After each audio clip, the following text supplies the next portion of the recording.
দিব যেহেতু অসমৰ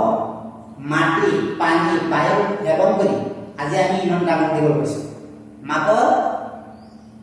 গৰ্ভৰ পৰা আমি জন্মগ্ৰহণ ইমান ডাঙৰ ফটককৈ হোৱা নাছিলোঁ ই সৰু কেঁচুৱাৰ পৰা আজি আমি ইমানটো দীঘল হৈছোঁ এই অসমৰ মাটি পানী সেৱন কৰিহে অসমৰ জন্মগ্ৰহণ কৰিছোঁ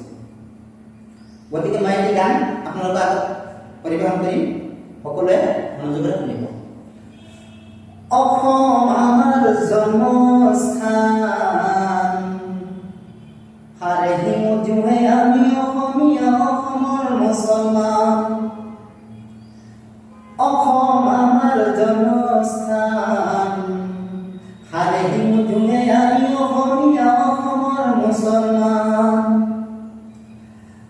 বাহা আন্দোলনত শ্বহীদ হৈছিল বহুতো মুছলমানৰ ইতিহাস নাজানা নাই তোমালোকৰ জ্ঞান বাহা আন্দোলনত শ্বহীদ হৈছিল সকলো মুছলমান বাহা আন্দোলনত শ্বহীদ হৈছিল বহুতো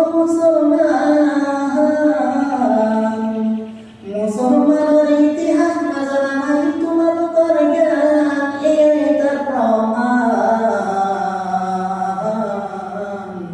হাৰে হিমজুৱে আমি অসমীয়া অসমৰ মুছলমান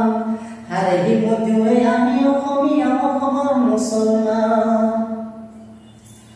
অসম আমাৰ জন্মস্থান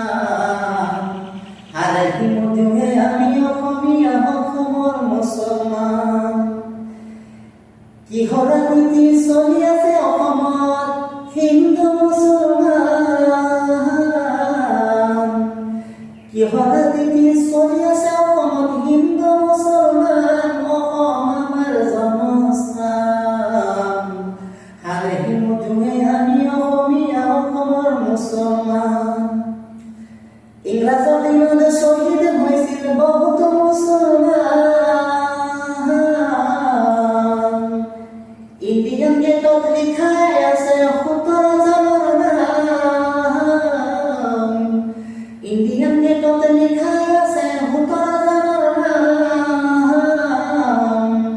আমাৰ ভিডিঅ' শ্বেয়াৰ মাৰিবা সকলো মুছলমান